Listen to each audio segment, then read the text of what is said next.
ahli ibadat ketika hana ilmu nyan walaupun ke ibadat sama lagi pupuk mati.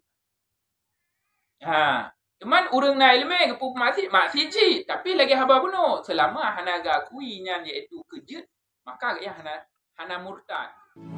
Là hình hay ada Assalamualaikum. Mudah katanya ibadatnya. Pura-pura syaitan. Ya, bijak. Kadang tu ibadah haju syaitannya roy lagi aja ke kaja ulama ke nejunya gatah nali payah ibadat. Ibadat kata kalau terima kata dengan Okey kenyannya Tuhan, kamu tahan ke? Karena iaitu jamun na bak sabuh mata. Ahli ilmu memang. Kekalan iaitu makanya hitbit hadis iaitu al-alim habibullah walau kana fasikan. Al-abid aduullah walau kana abidan.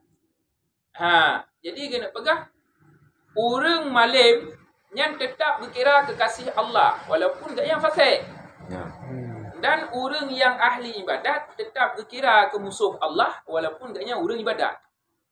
Yang empat beda contoh nathira orang hana ilmu lagi haba benar. Ilmu bepas patan lagi yang dia ke sembahyang tok kabere gak duduk dalam dia. Jadi bak masanya kekalan tu iaitu le ulama yang kekalan na ahli ibadat. Lama je sampai ibadat. Hana urah hana malam ke meratib, urah puasa malam ke meratib, gudang malam. Luar biasa ibadat. Luar biasa ibadat. Nah, kira orang alim buku mati dia. Buku mati aja barak macam tu. Buku mati yang menjudi. Nyo gejak le getes orang alim. Nah, ilmu maknanya orang yang nak ilmu benar gejak tu. Hai orang alim. Gata alam dunianya hana pupuk Jumat si. Jadi bak tempat urang mujudinya keik waktu bubung dia. Keik waktu bubung. Kekentek waktu bubungnya wahai urang malim. Gata alam dunianya hana pupuk Jumat si mujudi je juara. Dosa gata lung pampun gata hana lung kita. Getebit urang malim gejak gelit urangnya. Yang ketemu bibi kita membuktikan tu orang bunuh tetap meyakini punya dosa gara-gara nak ilmu. Ya. Gara-gara nak ilmu. Walaupun naga puput, tapi tetap akui dosa, hana akui yang betul. Dan orang yang pegah roh Tuhan, hana Tuhan selain Allah. Tahu yang pegah lung yang pampun dosa. Baru aku kira lung pampun dosa Allah Taala pegah, tapi Allah Taala hana agak musuh lagi tu makhluk. Gara-gara bunuh nak ilmu. Nah, kira orang kejak tu bak rumah bak tempat masjid ambil guna sembahyang sampai. Kejak gitu ada hubung ke kentuk lagi. Wahai abid kata ambil sembahyang. Ibadat kata kalung terima. Kata kalung pertama dalam syurga lung roh akhirat kelak.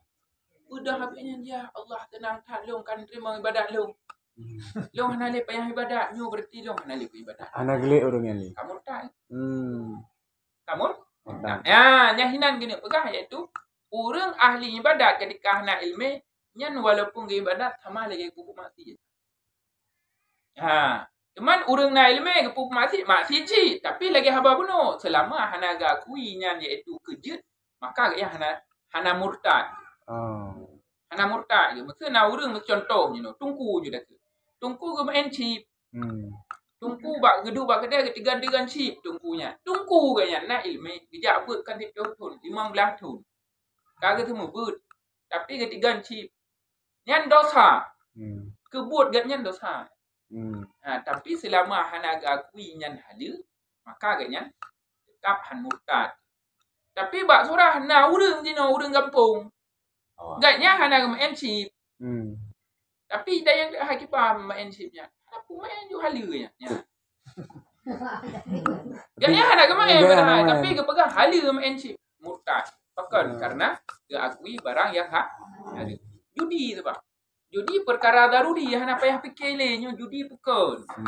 Perkara daruri kecuali perkara yang hana daruri ke pahala lagi yang payah perle ke ulama untuk dapat pahalanya. Ya. Dosa. Nama bintang judi. Jadi yang gitu. Sallallahu ala Sayyidina Muhammad